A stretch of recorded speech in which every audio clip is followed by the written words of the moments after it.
A ver, yo creo que la pregunta en torno a qué tan necesario o en términos utilitarios, ¿para qué sirve el arte? Sobre todo en tiempos muy convulsos, es una pregunta sumamente recurrente y es una pregunta que se ha hecho a lo largo de la historia en distintos campos. Desde la literatura, por ejemplo, después de la Shoah y todo lo que implicó el Holocausto y la Segunda Guerra Mundial, tanto Theodor Adorno como Hannah Arendt y distintos pensadores de su momento se hacían este tipo de interrogantes, intentando de alguna forma responder y de alguna forma justificar también tanto su labor en el ámbito del pensamiento y el desarrollo de la teoría y la crítica, como el de las personas y aquellos, digamos, productos culturales u objetos que estaban juzgando. En el caso del sonido, en el caso de la música, no es una excepción y particularmente en este caso de lo que conocemos como el noise o el japanoise, muchísimo menos, ¿no? En 2011, más o menos después del terremoto que hubo y que desató la tragedia de la central nuclear de Fukushima, Yoshihide Otomo, Ryoichi Wago y Michiro Endo, tres músicos, tres artistas experimentales. Michiro Endo, a propósito, era el vocalista de Stalin, una banda de punk rock, hardcore punk un poco, de Japón, que recientemente de hecho falleció hace algunos meses. Estos tres personajes crean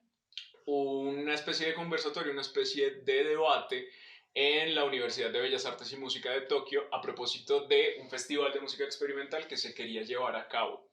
en Fukushima justamente, en agosto del 2011. Sin embargo, pues claro, después de la tragedia, una de las preguntas fundamentales que se plantean estos tres artistas es si valdría la pena llevar a cabo la gestión del evento y de ser así, ¿qué tiene que decir ese evento a propósito de lo que estaba sucediendo? Sobre todo teniendo en cuenta que una tragedia de este tipo de magnitud o de una envergadura tan grande como lo puede ser eh, digamos, el estallido de una central nuclear sumado a las repercusiones de un terremoto en una isla, desata una serie de consecuencias económicas, de cerco político, de toda una serie de factores, desplazamiento masivo de personas y demás, que implica una crisis económica y social, una crisis humanitaria fuerte también. Y digamos que la pregunta es muy válida porque no tiene sentido per se la realización del arte en un contexto así, si no es una realización que de alguna forma viene tan bien pensada. Es curioso y quería hablar un poco también justamente sobre esto, particularmente en los tiempos en los que estamos, porque creo que se enfrentaban a un desafío muy similar, ¿no? Más allá de que conocemos de una manera mucho más concreta las repercusiones de la radiación que de aquello que nos ataca en estos momentos, son repercusiones y son casos muy concretos de consecuencias que no se desarrollan de forma inmediata, sino que tienen un progresar lento y tortuoso en el tiempo, que de alguna forma tienen que llevar también alguna reflexión a propósito. De hecho, si lo pensamos, la radiación es algo que, al igual que la situación en la que estamos hoy en día, no es posible medir más allá de lo que venía comentando del tiempo de su transcurso lento, sino únicamente a través de equipamiento tecnológico específico para la identificación de las consecuencias que esto genera. Ahora, ¿por qué es interesante el asunto del conversatorio que plantean estos tres autores? Y en relación a la pregunta que se hacen, sobre todo, que creo yo que es lo más importante a destacar aquí. Por lo general, siempre los artistas de ruido, los creadores de ruido a lo largo del desarrollo de lo que podríamos denominar el género, categoría que no tiene mucho sentido también en este caso específico, se han sentido incómodos en distintos escenarios, pues se suele asociar al género a una cierta reivindicación política, a un asunto de resistencias, a un asunto de una tendencia específica con la cual, digamos, muchos no se sienten identificados o que no sienten que represente realmente aquello que buscan a través del ruido. Sin embargo, si se piensa desde el plano más básico, la mera existencia de este tipo de trabajos, de este tipo de artistas y de la actuación que ejercen, ya tiene una connotación política muy clara. Y es el hecho de que reformulan y transforman también las formas en cómo comprendemos y en cómo se da y se desenvuelve el mercado de la industria musical. Porque sería un poco ridículo pensar que estas dinámicas, al igual que todas las demás que nos circundan, se salen de esa lógica de mercado que es propia del arte de nuestro tiempo. en arte dentro del cual está incluida la música. Entonces, de alguna manera lo que ellos proponen es, a través de una práctica distinta, a través de una práctica diferente, donde se ejercitan ciertos elementos puntuales de la representación y de la forma de construcción del sonido, generar espacios alternativos de construcción de sociedad, y eso de por sí es político. Y de por sí plantea una respuesta a este interrogante importante de qué tiene que decir el arte o para qué demonios el arte en nuestro tiempo, sobre todo en tiempos tan convulsos. Ahora, a mí me parece también interesante el hecho de que en el momento en que estamos, hablamos de ruido y hablamos de noise como una etiqueta prácticamente para fijar un target específico. Si se piensa la mayoría de cosas asociadas dentro de la industria musical o dentro del mercado cultural actual que se catalogan como noise, que se catalogan como ruido, etcétera, no pasan de ser muchas veces simplemente etiquetas para generar nichos de mercado específicos y en esa medida lograr incorporar todo ese movimiento, digamos, social, cultural, vital que las rodea.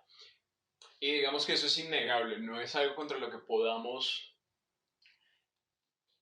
contraponernos, quizás sí discutir, quizás sí debatir, pero es una realidad. Y pasa en la música, pasa en los libros, pasa en el cine, pasa en todos los productos culturales. Sin embargo, hay algo muy problemático del asunto y creo que es algo que pasa también con esta etiqueta del Japanoise y es el hecho de que nombrar todo eso que nos suena alternativo, que nos suena experimental, que nos suena caótico como ruido, lo que hace muchas veces es poner en un mismo plano todo y borrar las diferencias de cada una de esas manifestaciones. Y en el caso específico del Japón, eso nos lleva a olvidar que el Japan Noise o el ruido creado en Japón agrupa una serie de elementos tan disímiles como jazz experimental, como movimientos de improvisación, el mismo movimiento del Onkyo-kei y todo lo que implica en términos de la recepción y la creación de públicos, que sería interesante hacer un video también a propósito de eso, hasta digamos, la destrucción masiva, concreta, de elementos en vivo, de escenarios y, digamos, la fuerza del performance más crudo, ¿no? Entonces, todo ese abanico de cosas muy complejas, todo ese abanico de manifestaciones muy diferentes que apuntan hacia lugares distintos, a pesar de que todos crean nichos alternativos dentro de lo social,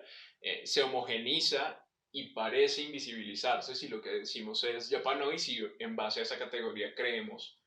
que tenemos cubierto toda esa serie de elementos. Y si además el Japanoise está dentro de otra categoría que sería el ruido y todo el ruido es igual y no nos ponemos a pillarnos en realidad y a detallar cuál es el sentido particular de cada ruido, porque no todo truena de la misma manera, ese es el punto. Ahora, en el caso específico del Japanoise, el rollo como tal, digamos, el centro del asunto tiene que ver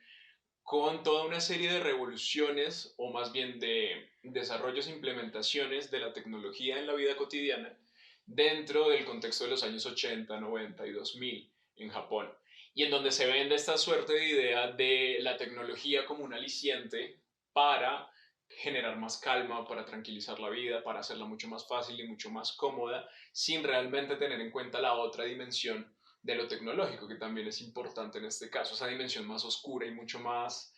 digamos, tenebrosa, por decirlo de alguna manera. En ese sentido, lo que buscan la mayoría de los creadores del noise generado en Japón, particularmente en la década de los 80 y los 90, es brindar un punto de vista crítico a propósito de esto que se está tomando la vida cotidiana de la isla propiamente. Es decir, adelantar una crítica en donde el centro de nuestro argumento es la tecnología no es todo lo que parece, sino es mucho más y es mucho más incómoda también. Por eso hay una suerte de paralelo en donde de la mano de la creación ruidosa, rabiosa, cruda, está también la creación misma del sujeto y una relación nueva e interesante con el cuerpo, el espacio y el sonido. Basta con pensar, por ejemplo, particularmente en el caso de los finales de los 80 e inicio de los 90, la fuerza que tiene el performance dentro de las representaciones, ¿no? Hay muchas anécdotas, la más conocida es la destrucción de un club nocturno con un bulldozer por parte de los miembros de Hanatarashi, que podríamos hablarlo en otro video también, es bien interesante como anécdota, pero que permite ver justamente cómo hay una relación mucho más agresiva y de mucha más reacción con el espacio que lo que se venía dando anteriormente, o que más bien que lo que se quería vender a través de los medios de la revolución tecnológica que estaba experimentando Japón a finales del siglo XX. Y volviendo al asunto de la central de Fukushima, ya situados en pleno siglo XXI, el asunto importante está en ver cómo también desde ahí se está proponiendo un discurso crítico en relación a este gran, digamos, argumento del desarrollo de la manipulación de la energía, del belicismo y demás, y cómo se quiebra frente a la reacción propia de la naturaleza y se ve sesgado de alguna manera el desarrollo del progreso. Lo que buscan estos artistas al hacer este conversatorio y al proponerse una pregunta sobre para qué hacer un festival de este tipo, un festival de este corte, si es que se hace, eh, es volver a hacer visible lo que ya se viene haciendo desde algunas décadas atrás y hacer, digamos, manifiesto de una manera mucho más clara la relación incómoda, difícil, eh, y compleja que se da entre la persona, entre la creación del sujeto y el desarrollo de la tecnología. Y cómo esa relación crea un nuevo tipo de agente de la sociedad que tiene formas de reaccionar frente a las catástrofes que se vienen dando y frente a los momentos convulsos por los que pasa la sociedad. Lo cual creo que es una pregunta súper válida porque se trata de pensar cómo nos construimos nosotros como sujetos en relación con nuestros medios tecnológicos y hoy en día con la situación que estamos atravesando es clave,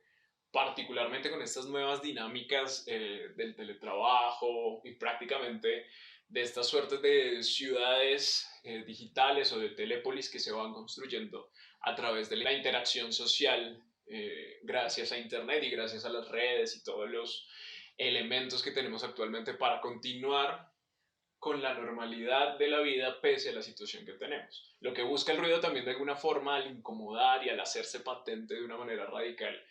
es plantear que esa supuesta normalidad después de la catástrofe no existe y no es posible tampoco, porque la vida se ve transformada de una manera muy profunda y radical, donde una vuelta atrás no tiene sentido y donde no hay chance de que se dé también. Por eso me parecía importante hablar de esto en este momento. Yo creo que podríamos seguir, echarnos un carreto larguísimo a propósito de la historia del noise, de su desarrollo, de las herramientas empleadas, los distintos equipos, géneros, etcétera. Y particularmente de las anécdotas, que es un campo bien interesante dentro de este género, pero yo creo que por ahí está bueno también. Así que nos vemos la próxima. Sentiamo questi signori dal Giappone.